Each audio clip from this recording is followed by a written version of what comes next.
Good evening, ladies and gentlemen. Good evening, America's Cup fans. Welcome to Barcelona. Welcome to the Inside Tack, the INEOS Britannia debrief of the day's racing. Today was race day number 3, where we had America's Cup race number 4, making up for the race that we lost yesterday afternoon, Sunday afternoon, when the breeze dropped below the wind limit and Ian Murray cancelled the racing early, knowing that today's forecast was good. Today, to talk through the race, we've got Ian Jensen, the Goobster, and Giles Scott.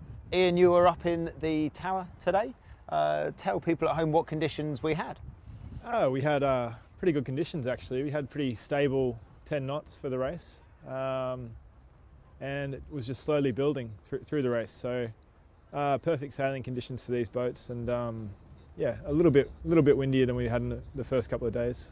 And it was kind of, we've talked about sea breezes and thermal effect. It was kind of quite overcast, wasn't it? It was out of the northern kind of quadrant, so it wasn't like that building sea breeze, it was a building gradient, right? Yeah, building gradient. It was supposed to go around a little, I think we had it going around a little bit further to the right than it ended up going. Yeah. But yeah, sort of 10 knots building to 11 or so. Just a slow, gradual increase through the day.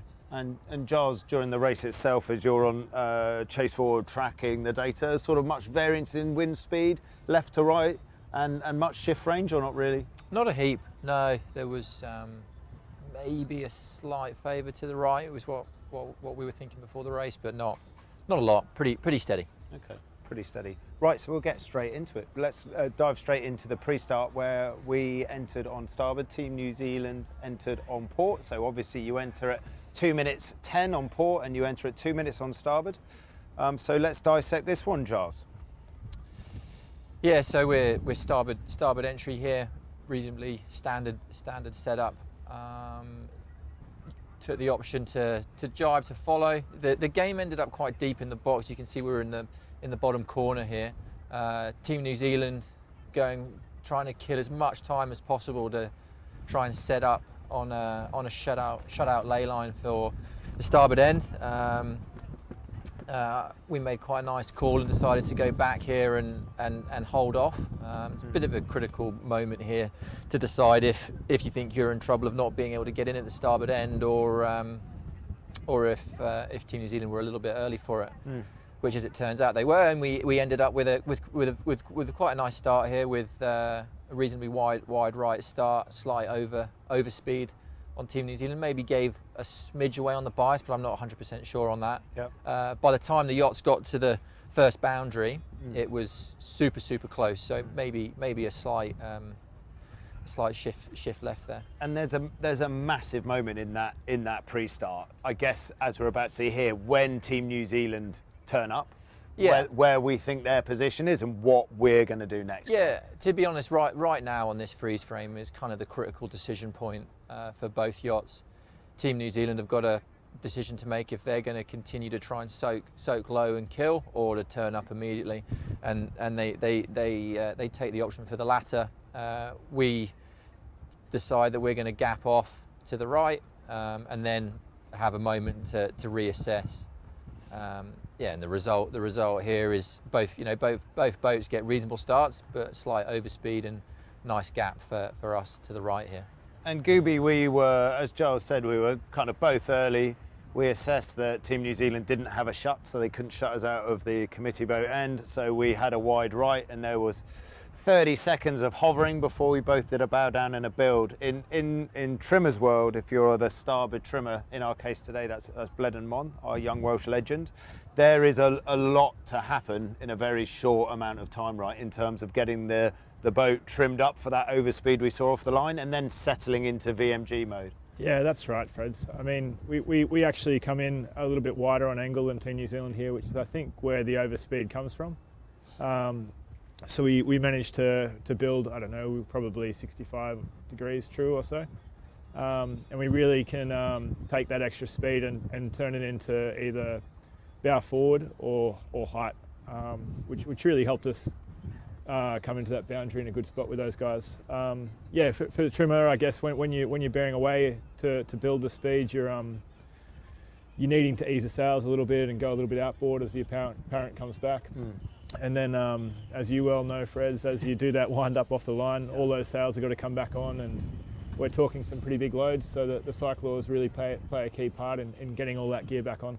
And you could kind of see there at the bottom of the replay that we're playing the total power for the cyclors just turning up off the bottom of the box is like over 2,000 watts a crew. So obviously each one of the 4 cyclors are having to live at 500 watts just to drive us up off the bottom of the box, and that's let alone before the biggest power of the race, which, as you said, Gooby, is off the line as you oil thieves are moving everything.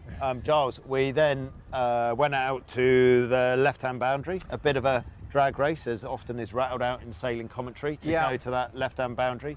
Team New Zealand got to that boundary first and tacked, and then we tacked just in front / underneath them.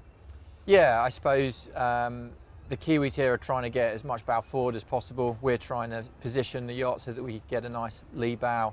You can see here that the lee bows executed quite nicely. Team New Zealand do quite a nice job at building. They get flicked off and they have to tap back.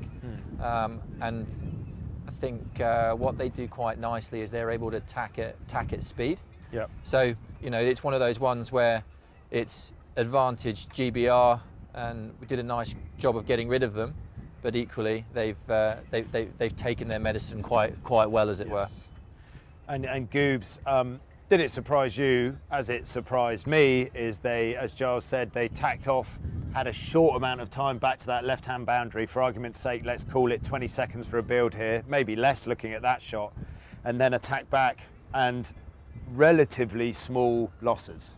Yeah, it was actually pretty impressive. That first tack they did out of the boundary, they managed to almost get to speed. I think they got to 29 knots here before they had to peel out. And you can see that because we've exited the tack really high, we're a little down on speed. So I guess when New Zealand exit this next tack, we've got to do a rebuild and they've got to do a rebuild. So it's not... We probably get 1 tack ahead because they've got to quickly tack back on the boundary, but I wouldn't say it's a full 2 tacks ahead from this scenario. Yes, fair enough. Then we both had, from this point, from when we forced them to do their double tack on the left boundary, they tacked back. We had a long port. We tacked off boundary. They charged up and ducked. We went to the left-hand side. They went to the right-hand side, and we came to the first gate, the first windward mark, very close. And we had, we went round the top gate together. Giles, just talk us through this Mark 1 or this gate 1. Yeah, so really quite nip and tuck here. You can see we go for a duck here. Team New Zealand take the choice to lead the tack and on a tight ley line for the right turn. We're over speed and coming charging, but there's no way we're going to get round them before the right turn comes up. So yeah, the result is a Simo right left turn from both yachts, and yeah, all to play for at this point. That's cool, quietly. Yeah, it's a really cool shot, and that's a level boat race at that point. Yeah. Well, and it remained a level boat race for the whole of the first downwind.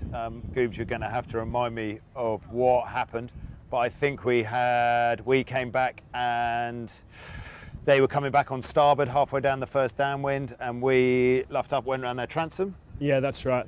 So I guess the 2 boats were very evenly matched, and it actually ended up down the bottom of the course with both boats doing a jibe roundup. Yeah. So we were set up on ley line for a left turn, and they came in, jibed in front of us, took that option away, forcing us to do a jibe roundup. So they were going to do a jibe roundup in front of us, forced us to do a jibe roundup, went around the leeward gates together. Yeah, so I guess they wanted the right-hand side of the course looking upwind.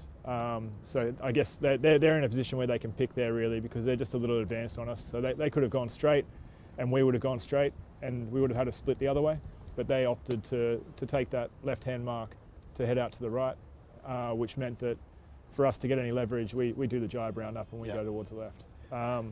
It's pretty cool that the boats were that close at the top and then that close at the bottom. It was cool, yeah. Yeah. And Giles, you said you were tracking the wind throughout the day. You said kind of talk about liking the right. Team New Zealand went to the right at the bottom of that second upwind and took what was a couple of second lead, and the next time we came back together, it was, I don't really know, I didn't watch it on TV, but it looked like a lead that they could then start planting us and defend. Yeah, they got a little jump and got that critical 150, 200 metres ahead, which is, you know, quite a nice, I suppose, comfortable leading position to be in. Whether or not that was because of the right shift out of the bottom or them getting a slightly better round up at the bottom gate, I don't know. There's probably a bit of both there, to be honest. Yes, I think, and from that point, it was hard for us, and there was no way round, and we got into that world in the third lap of maybe taking tactical decisions to get a split, hoping that a shift or a bit of pressure would come our way, and it didn't. Yeah, and the distance deltas aren't massive. The races have remained pretty. I mean, it has drifted a bit. I admit that. Like losses of about what did we lose by about 400 meters or so, but I think the error counts are so small. Like, neither team are making many errors. Like we were seeing boats falling off the foils, big touchdowns 4 weeks ago or so, and now, of course, you got the two teams that have made it through to the final, and there's just very little errors, and the errors that are creeping in are very minute, to the point where they're probably not that visible on TV. Yeah. To the naked eye, it's not visible, and we have a feeling on board. Well, we know on board when we do an 8 out of 10, let's say leeward mark or windward mark rounding, and you're like, that didn't feel quite right, and you go back and review it, and you're like, you can see that one windward or leeward gate rounding can be the race. Yeah, and the reality is that in every manoeuvre there's a second here, a second there, but I think that's always going to be the case to some degree. It's just how many of those seconds you give up. Yeah. Yes, and Team New Zealand went on to defend well and win the race. They won race 4. They have gone 4-0 up. And yeah, we have a rest day tomorrow and then 2 races on Wednesday, but we'll get on to the forecast for that later on. We will have a quick question, and this is something that we touched about earlier in the week, Giles. And it's a question from Viva Max Gurus. Does that sound about right? Yeah, we'll say that. Strategic approach, and it's something that we talked around. Strategic approach versus Luna Rossa versus Emirates Team New Zealand. How much do you have to change your approach, our approach, to face each team? I think we have certainly had to adjust to a new strategic approach from an opponent, and I think that's always going to be the case. I think what we've seen from Luna Rossa certainly hasn't surprised us. As expected, they're slick. They've got very clean manoeuvres, very small losses for jibes, tacks. They're very happy to throw the boat around, put cover on, brake, make the hard manoeuvre at gates to keep cover. Yeah, I mean they're a slick outfit, and I think the pre-starts are another. I think where the eye gets drawn to really, and you can see how comfortable they are throwing the yacht around. Not necessarily today, but maybe more yesterday. And yeah, we're absolutely adjusting our strategic approach to try and match that as best we can. And Goobs, do you kind of second that? And my vibe is that New Zealand are very happy that you haven't seen through the round robins and the semis and the finals to do a tough manoeuvre to shut off our split to a favoured side. That's a common theme throughout the racing so far. Yeah, that's right.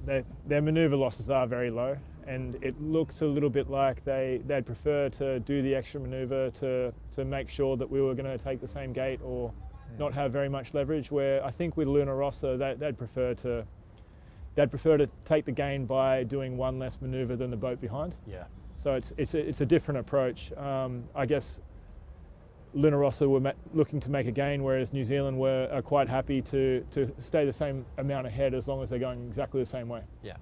So that's a good summary, a very good summary. And Goobs, no racing tomorrow. I'd imagine both teams will be out training because the sea state is building a bit overnight and into the next 2 days. What's our forecast for the next race day on Wednesday, chap? Yeah, so it's still going to be light to medium. It's 8 to 13 knots. Yep. But we're getting some more sea state. Okay. So that's gonna be a little bit of a different thing for us. Yeah.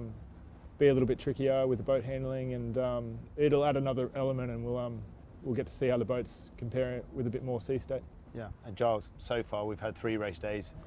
We've been on, I think we've been on the J1 or the J2 in all 3 days, like sub 11 knots for argument's sake, and flattish water. So as Gooby said, a bit of a different look to things on Wednesday potentially. Yeah, I think so, and I think with a bit more seaway around, that'll be the biggest change.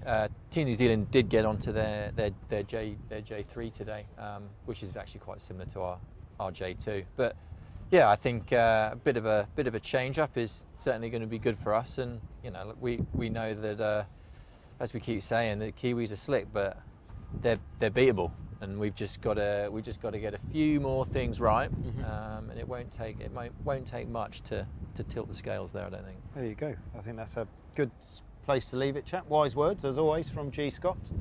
The bigger the challenge, the bigger the reward, and we are up against the challenge. We're enjoying the racing. We're getting faster every day. Our next race day is on Wednesday, and please join us there in the evening for the Inside Tack, where we'll review those 2 races.